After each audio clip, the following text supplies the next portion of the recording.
En 2015, je suis allé à la Video City pour la première fois. Il y a une abonnée qui m'a léché la joue. Alors déjà, on n'était pas en temps de pandémie, mais ça, c'est pas acceptable. Hello, c'est Spark Days et aujourd'hui, on va parler influence et réseaux sociaux pour découvrir tous mes secrets.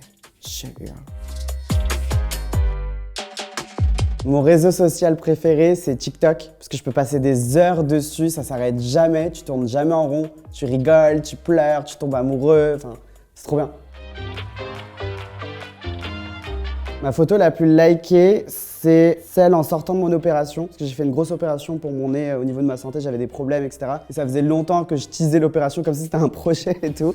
Et en fait, je suis sorti du bloc opératoire et la première chose que j'ai demandé à l'infirmière, c'est prenez-moi en photo. Les gens, ils aiment bien quand il se passe des trucs genre un peu graves et dramatiques dans ta vie.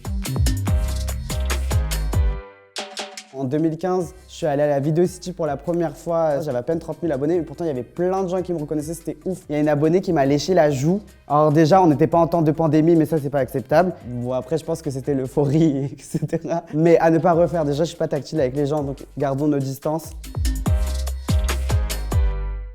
Tu peux poser avec des lunettes sur ton Instagram, mais il ne faut pas trop en abuser. Donc soit, si tu veux en abuser, tu prends des modèles qui sont assez audacieux et qui changent de l'ordinaire. Et moi, je pense que le meilleur choix pour faire ce genre de posts, c'est des posts qui sont très nuit, très avec le flash, qui rappellent un peu les paparazzis dans les années 2000. Mais sinon, ça peut rendre très kitsch et très monsieur tout le monde. Donc il faut bien doser et bien choisir ses modèles.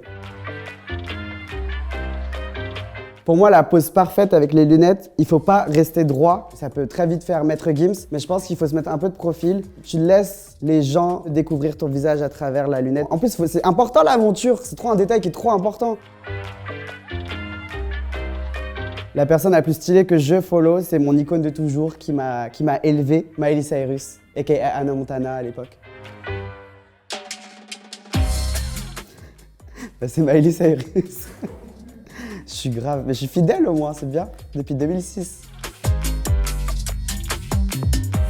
Généralement, c'est toutes les photos que je réalise avec Calque Bleu, qui est une pote à moi qui est photographe. On a fait une photo pour inaugurer ma veste Gucci que j'avais achetée et je la trouve trop belle, genre c'est sur fond blanc, c'est tout simple, mais on dirait une vraie campagne et ça me fait trop kiffer. Alors à l'époque, j'avais un gros problème avec ça, je retouchais énormément sur Facetune déjà mon visage. Il y a des photos, je me reconnais pas du tout, on dirait vraiment une Barbie. Des fois, je sais que je me retouche le make-up. Il y a plein de gens qui vont être déçus, mais il y a une photo que j'ai faite l'année dernière où je m'étais inventé un make-up sur les yeux. Et en fait, c'est totalement faux, j'avais les yeux genre nus. Le type de lunettes que je kiffe pour faire la fête, c'est celles où les vitres sont bien teintées. Parce que quand t'es en soirée, tes yeux, ils aiment trop divaguer pour rien. Tu mets tes lunettes, t'es protégé et tu fais ce que tu veux. Et puis ça fait classe, ça fait très star, très Britney en boîte. La personne la plus connue qui a slide dans mes DM, putain, j'ai cru que j'allais parler à Dua Lipa, c'est juste moi, je l'ai mentionné. C'est nul un peu. Gabriel Attal, je sais pas. Qui est le porte-parole du gouvernement. C'était juste à l'époque du confinement, on voulait organiser un live, etc., mais ça s'est pas fait.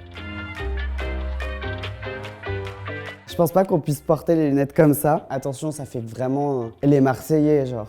L'émission, pas le peuple. Après, moi, ça me dérange pas d'avoir ça comme ça, en vrai.